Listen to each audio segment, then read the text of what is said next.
So question 22 part A says evaluate log base xy. So what you have here is you have log x equal to that, log y equal to that. So given these two values, so log x equal to 6, log y equal to -2, and you have to evaluate log xy. So you have to apply laws of logarithm, laws of logarithms. So whenever you have two numbers multiplying inside, and you have a single log here, what it means is that you can add the individual multipliers. So here it should come out as log x plus log y. So here log x we know that it's 6, plus log y we know that it's -2, and then evaluate log x square root of x. So here what you do is, when you have a fraction here, what you do is that you take the log of the numerator minus the log of the denominator. So it's the converse of the first case that we did. With the first case that we did, we're supposed to add, just because there's two numbers here, they were multiplying, those two numbers, they were multiplying, so that's why we added. Here these two numbers are dividing, so we have to subtract. So log 1, if you're not giving any base for logarithm, that means that that base it's in base 10, that log it's in base 10. So log base 10 1, it's equal to 0. Log base 10 square root of x here. You can change this, so you can change this even at this step. So x means x to the power half.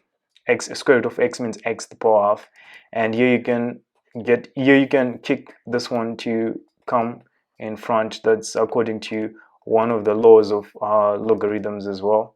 So you'd have negative half, and then log x, log x, it's 6. So at the end of the day, what do you have? You have -3. So this one would be your answer here. So this one was relatively easy. So let's move to question 22. Question 22 is says that on a certain map, a length of 2 centimeters represents a distance of 5 kilometers. So question 22a, it says express the scale of the map giving the ratio, giving the answer in the form 1:n. So express the scale. So the scale is 2 centimeters is to 5 kilometers. So like this. And here what you notice is that we don't have any units.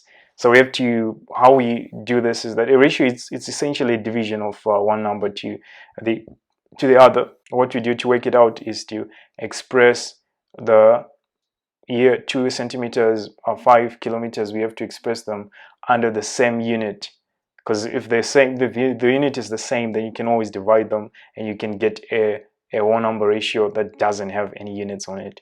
So here, if you want to convert, you can convert kilometers to centimeters. That would be the easier way. Don't convert centimeters to kilometers. You'll be just introducing some complexity that can make things really difficult for you. So here, kilometers to meters, we use this conversion factor. So there are 1,000 meters in every kilometer. So we use this conversion factor, 1,000 meters per kilometer. And the reason I'm writing this way, you will see it. So, and then for meters, we have to convert again to centimeters. So 100 centimeters per meter. And the reason I was using this now, I think it will be apparent now, is that this ones, they can cancel. Kilometer cancels with kilometer, and meter cancels with meter. Here you can even write as a fraction, and then you're left with 2 centimeters to represent what? 500,000 centimeters. So here the centimeters, they are common, so you kind of do away with them. So you can divide here by 2. If you want to be procedural about it, you can always divide here by 2 centimeters, and you get 1 is to what? 2 into 50, you get 25. So 1 is to 250,000, like this. So this would be your scale. So it means for every unit on the map, expect to have 250,000 units on the ground corresponding. So let's move to question 22b. So question 22b says calculate the area on the map in square centimeters, which represents an actual area of 4 kilometers. So here the ratio that we want is the area ratio. We don't want the length ratio. And the other thing that you have to note here is you're not going to use the ratio that we calculated in part A. So you have to use the ratio that was originally given. Why? Because you want to convert centimeters, here the centimeters, to square centimeters to square kilometers. So here just square both sides, both entities, I mean. So here you get 4 square centimeters to represent what? 25 square kilometers. So like this. So this is how you go about it. And then this one is called your area ratio. So your area ratio is you square the length ratio. So you square here, you square here, you get the area ratio. If you want to get the volume ratio, you cube. So to the power 3 to the power 3. Then you get the volume ratio. So here we want for 4 kilometers. So we have 4 square centimeters representing 25 square kilometers. So we want to find the corresponding area on the map for 4 square kilometers. So we can use simple proportion from primary school. So this one is obviously less, and you have this ones, they have a linear relationship. So it means that when one increases, the other one also increases. So we can just compare those two and say, oh, this one is less. And you can even write it. There's no problem there. And when you write it like this, that means if it's less from primary school, it means a smaller number on top. So multiply by 4 square centimeters. And here we can always cancel these units, they cancel, these units, they cancel. And we get 16 over 25 square centimeters. So here, if you want to convert this into a decimal, you can do that. You can even say 25 into 16, but then that introduces some complexity. The way that I do it is I just multiply by 4 over 4. 4 over 4 is just like 1, so I haven't changed anything really. And what you get is you get 64 over what? Over 100. So square centimeters here. And 64 over 100, what does it mean? It simply means 0.64 square centimeters. So like this would be your final answer. Just to recap, what we have is we have the length ratio. The length ratio, if you want to get rid of the units, what you do is that you match the units first. So what we did was we matched this 1 centimeter, we matched it with this 1 kilometer, 2 centimeter. So afterwards, we just cancel the units and then we got our length ratio. When you need to find the area, the corresponding area, what you do is you need the area ratio. And when you want to find the corresponding volume, you need the volume ratio. So the volume ratio, you have to cube whatever the entities that you have in the ratio. For the area ratio, you have to square whatever entities that you have in the area ratio. So we just quickly move to question 23. So question 23 says, in the diagram, we have AODF. So AODF, this one here, and BOCE. So BOCE, there's this lines here. So this line which is going with the positive gradient, and this line which is going to the negative with the negative gradient, they intersect somehow at point O, and we are given that these lines, they're parallel. So this one and this one and this one, they are parallel lines. And some of this stuff, of course, you have to read if you're confused about anything. But then some of these symbols, they should be familiar to you. Symbols like if lines are parallel, then you always have those. And if you have different lines which are parallel as well, then maybe they can use 2 arrows there or something. Then that should be okay. Now the triangle which is congruent. So this one is the buzzword. Just remember this one is the buzzword. If you still remember from what we're doing in transformation, we say that they're congruent transformations. Congruent transformations are transformations that result in the exact same shape in terms of dimensions and in terms of angles. So here you just have to find a triangle which is congruent, which is identical to AOB. So AOB, this one is AOB. So this triangle here. So what you have to note here is that this one and this one, they're equal lengths. You can see from this what do you call it, this cross here, we can see that they're equal lengths. If they're equal lengths and then they're intersecting at a certain point, it means that this angle here, these angles here, they are equal, and it means also these angles, they are also equal. So this one and this one, they're also equal. This one and this one, they're also equal. So congruent, you're looking for an identical triangle in terms of lengths and in terms of angles. So for A or B, if you want to be really careful with that, what you look for is what's the side that for the congruent triangle that corresponds to A. So it's D. It's the opposite here. So it's D, A or B. So it's D or C. If you want, you can even put a little triangle here. Just don't make it seem like, you know, it's a D. It's not actually a yeah, so I need some space here. Let's do the second part. So the second part says two triangles which are similar to the same triangle that we just analyzed. So these congruent triangles we discovered, right? The triangle D or C, it's congruent. If a triangle is congruent, that means that it's congruent to the other triangle. That means that they're similar as well. The ratio of the sides there, it's 1. As long as the ratio of the sides is constant, that means that the triangles, they are similar. So you just have to put this one again, and afterwards you put also this big triangle here. And these are similar triangles because this line and this line, they're parallel, and then they're also intersecting at this point. So here the triangle should be similar. It would be F or D. So triangle F or D. The next question says calculate the length of EF. And if you want to calculate the length for when you're involving similar triangles, what you do is you find corresponding sides. So EF, you first decide, you have 3 triangles here. First decide which triangles you're going to use. So EF, this one, it definitely means that we are going to compare triangle FOE. Definitely triangle FOE. We are going to compare that to triangle. We can choose either this triangle here, or we can choose this triangle here. I advise you to choose this triangle here, and here's why. So I'll first write it out, triangle A or B. And okay, let me just rub this one here, and then, you know, make sure that it's visible. A or B, so this triangle here. And the reason I would choose this one is that, see, this entry is 4, so this one should also be 4. And the reason for this is that these sides, they're equal. So you're dealing with exactly identical triangles.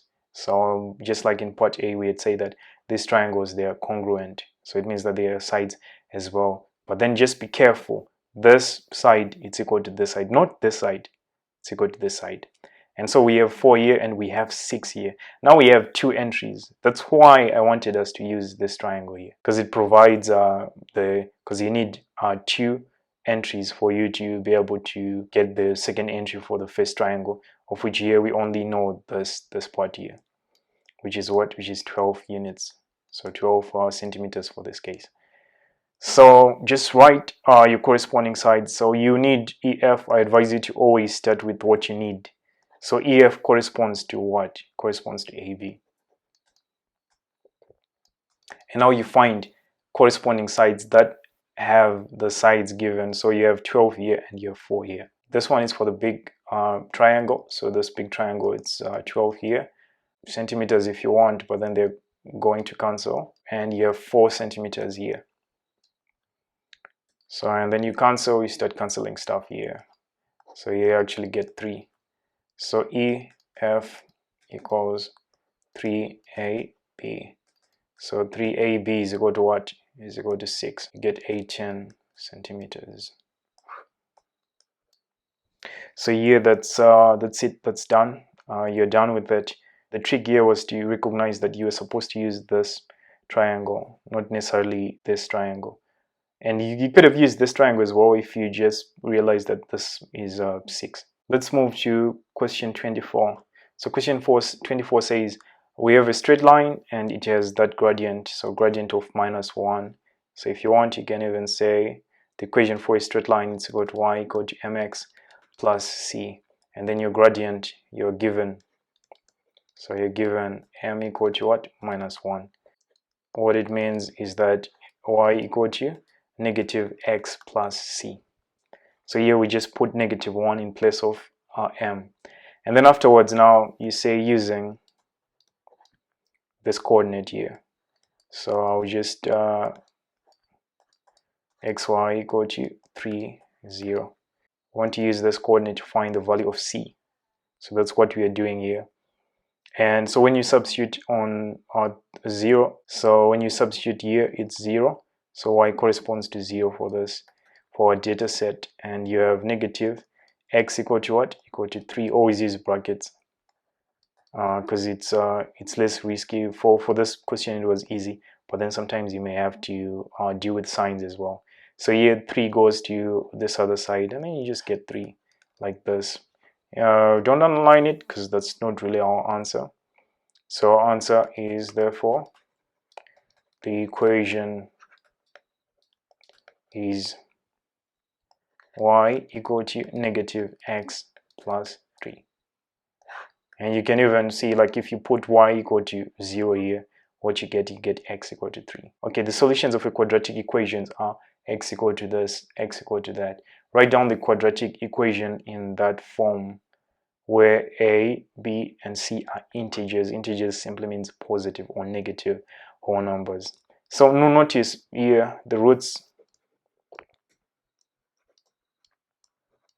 given are, you have x equal to -1, and this one simply means union. You can use it.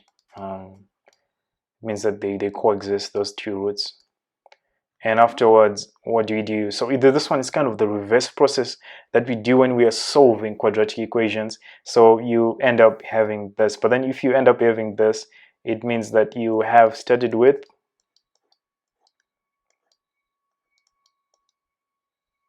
so this one should be -3. Here, if remember, if you had said that this one is equal to 0, what would have happened is you would have made it to this stage if you were solving a quadratic, because you'd have to say x plus 1 equal to 0 or x minus 3 equal to 0. So you can even include the stage as well.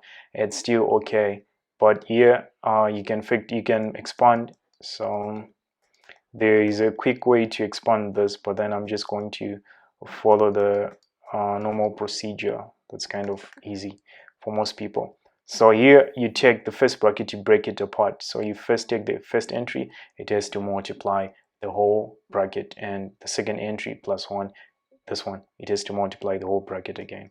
So what you end up getting is x squared minus 3x plus x minus 3 equal to 0. Then you get x squared minus 2x minus 3 equal to 0. So you can even say by comparing. So you can say by comparing, or if you want, you can say by inspection. So inspection is even, just to show that you know exactly what you are doing. So you can say by inspection. So by inspection, you can compare this. The coefficients, they must be the same, just because this equation is the equation that solves for these roots. So you get a equal to 1, b equal to -2, c equal to -3. So these are your answers. Let's move to question 25. Question 25 says the diagram shows x, y, z, and where these dimensions they're given. You're given the sine, the cosine, and the tan for these angles. And also take note that it says use as much information given below as is necessary. It doesn't mean that you have to use everything there. This one is supposed to be area, so calculate the area of the triangle x, y, z. So x, y, z, this triangle, you've asked to calculate the area. So area, it's equal to say half a, b, sine theta. So AB are the sides here. So AB are always the sides here. If you want to be even more, to show that you know what you're doing, you can even say half. Then instead of A, write X, Y. So this one is your A. And you put a dot here and you say X, Z, and you put sine 30 degrees. So like this. So if you want to be pro about it, or you can just say half AB sine theta, it's still okay. But A and B should be the two sides sandwiching the angle. So the two sides with the angle in between, the two sides sandwiching the angle. So here you get 6 centimeters. If you want, you can include the units, but it's not really required. You have to include the unit for the units for the answer.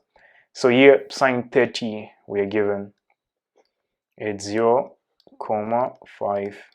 So this is sine 30. It's an exact number, by the way. It's half. Sine 30 is half. Here you get 3 and here you get 5, so you get 15. So I didn't cancel just because I want you to realize, okay, let me just use a different pencil and cancel. So this one here, this one you get 3, this one here into this one, so you get with 0.5 times 10, you get 5 here. So it's like half of 10, then you get 5, and then 3 by 5 you get 15. Don't forget to put the proper units. So the proper units for area, it's square units. So the units in this case, they were centimeters or square centimeters. So let's work out the second part. It asks us to find the length of YZ. So you have YZ here, and what you have to take note of there is that you have two sides and they're sandwiching an angle. Whenever you have two sides and they're sandwiching an angle, usually you use cosine rule. So for this case, this was true, and you can the cosine rule statement says c squared equal to a squared plus b squared minus 2ab cos what? Cos c here. So the cos is supposed to be for the angle which is opposite the side that you're looking for. So for our case, it would be a case of c squared, which would be, you can even write as here we were supposed to find yz, just like I told you, and so you can say yz here equal to a squared, which is 6 squared plus 10 squared minus 2a, which is 6, 10 cos c is equal to what? Cos 30. So cos 30, which is equal to 0.87.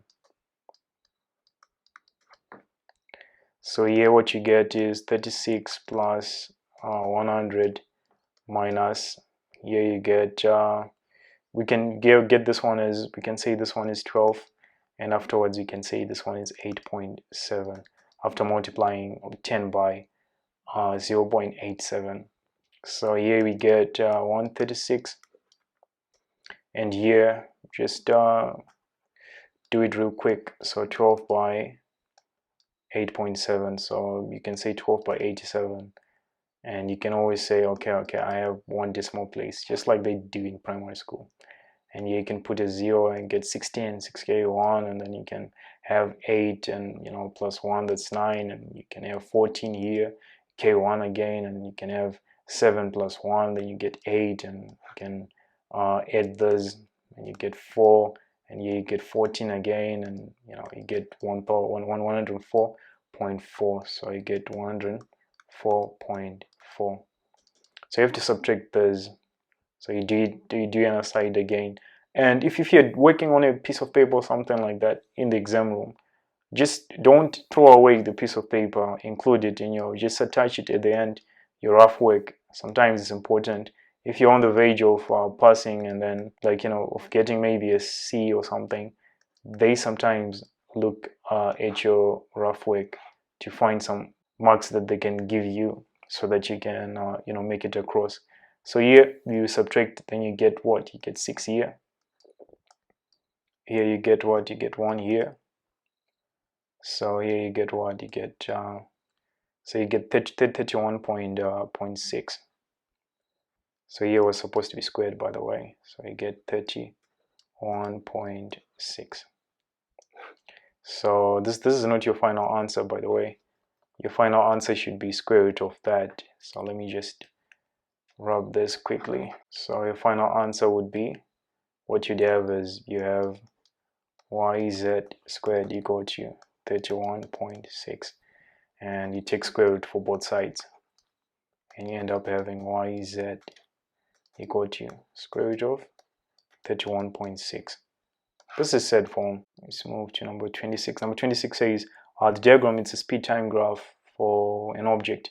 We are in it decelerates uniformly from a speed of 50 to a speed of 30 meters per second in 20 seconds. So this is what it was doing. It was decelerating, and then it further decelerates, but at a different rate. Find the speed at t equal to 5. So find the speed at t equal to 5. So t equal to 5 would be somewhere here. Yeah. So how do you find that speed? So you can use the gradient method. So here, this coordinate would be what? Would be 5v. So that's what you'll be having. So this coordinate would be 5v, like this. And you can use this coordinate that you know. We're going to use the gradient method for this. So this coordinate is 20, 30, like this. And you can also use this one as well. This one is 0, 50. So you have 3 data sets. And these 3 data sets, you can use them to find the gradient. So the gradient is the same. Constant acceleration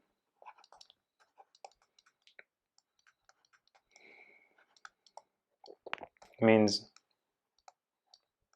constant what? Gradient. So it means constant gradient. I can just put m here. Constant m, constant gradient. So this is only for speed time graph, of course. So here we can use these points to find the constant gradient for this. So we can take, for instance, this one. The gradient m would be equal to, so if you want, you can even not put m here, because you're just applying a concept, but then it's not necessarily that you're working out a gradient or something. So you can say, using gradient method, using gradient. So you have v here, you can say v minus 50 over 5 minus 0. This is how you'd work out the gradient if this were a point. So you can, at first you can even say, let the speed at t equal to 5 be v. It's still okay. So here you're taking this point and this point now. This one and this one. So now you're taking, you can say 30 or you can say 50. Start with whatever you want, but then stick to it. So changing y, that's 50 to 30. Over changing x, that's 0 to 20. So here what you'd have is, you have v minus 50 divided by 5 equal to what? This one is, you get 20 divided by negative 20. So let's go to this part, and here you cancel, here you cancel. Then you get negative 1. So you have v minus 50 equal to over 5 equal to negative 1 here. So you end up having v minus 50 equal to negative 1 by 5. So v equal to 50 minus 5. So v equal to 45 meters per second. Another way to do it is to actually first find the equation of this line, then you substitute, but then that's just taking an extra step. But if that's what you want as well, there's no problem with that. So the B part says find the acceleration of the object in the last 10 seconds. So acceleration in the last 10 seconds means here. So again, you have to find your gradient. Acceleration for a speed time graph, acceleration means gradient means acceleration, area under the graph means distance. So here our coordinate is what? 20, 30. It's like what we had pointed out earlier. And then for this one, our coordinate is what? 30, 0, like this. So acceleration equal to, you can say gradient is acceleration. So here you say change in y, so 30 minus 0 over change in x, 20 minus 30. So what you get is 30, here you get negative 10, here you get negative 3. Negative 3 what? Meters per square second. Now it's asking us to determine the distance traveled during the last 30 seconds. It means this whole area here, that's what they want us to determine. So for speed time, for graphs, what happens is that the area under the graph, it's equal to the quantity which is vertical times the quantity which is there, multiplying. So speed by time, you get distance, and that's why we use area under the graph. Because if you multiply the two, or it's called integration calculus. So if you multiply the two, you always get that. So here, when you have a speed time graph and then somebody asks you to find the distance, what it simply means is find the area under the graph. This part you can treat it as a trapezium, and this part you can treat it as a triangle. And the reason you want to treat this one as a trapezium is you don't want to have too many shapes. If you want, you can have trapezium, then you can have this one, it's a rectangle, this one, it's a triangle again. It's still fine. But then if you have the less shapes that you have, the less the complexity. So you can say distance equal to, you can say distance equal to area on the graph. So distance equals the area under the graph, and which is equal to what? Half A and B are parallel sides. We are considering this trapezium, so we're considering this trapezium. And for a trapezium, A and B are the parallel sides. So this one is 50. It's parallel to this side here, which is what? 30.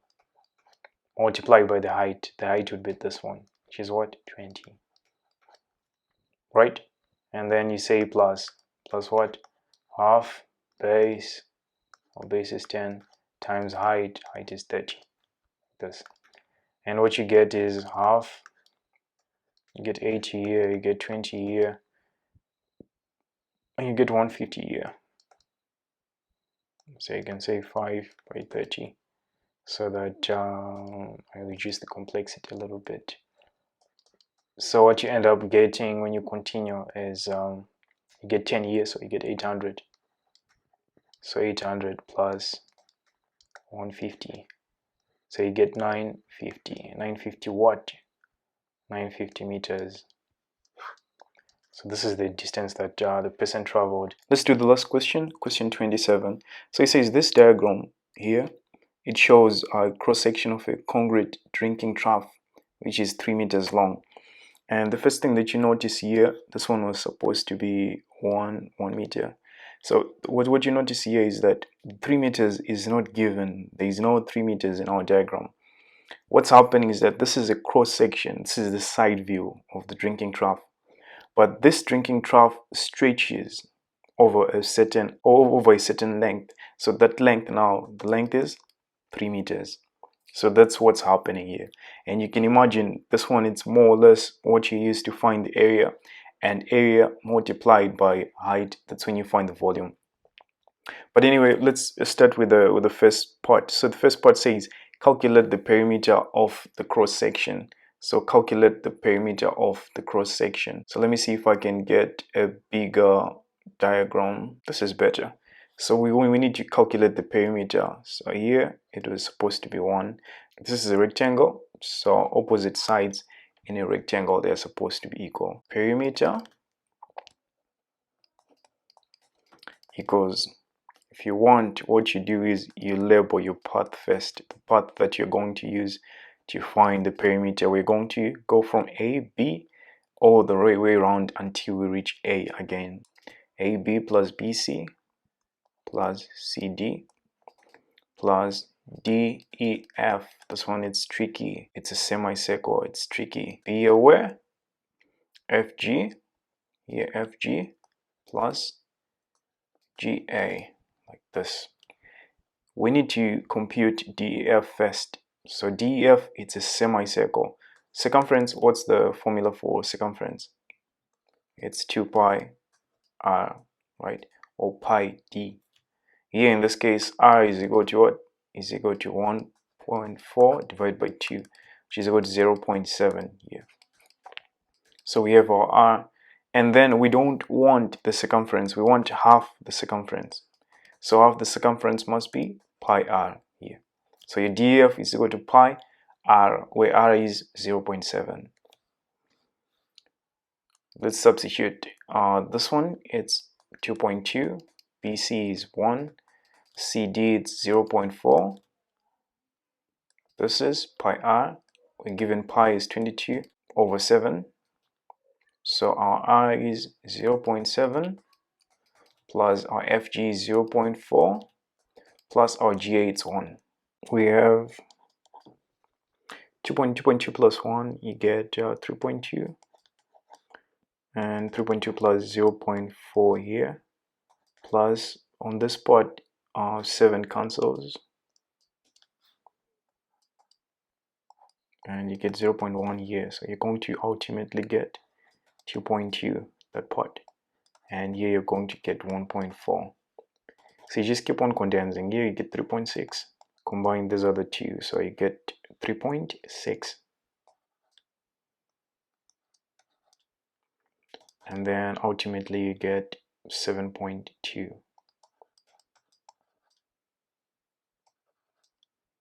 So you get 7.2 meters. And then let's move to the second part. What does it say? Second part says calculate the area of the cross section. Let's calculate the area of the cross section. So area, required area here, equal to, you can check the area of the rectangle first.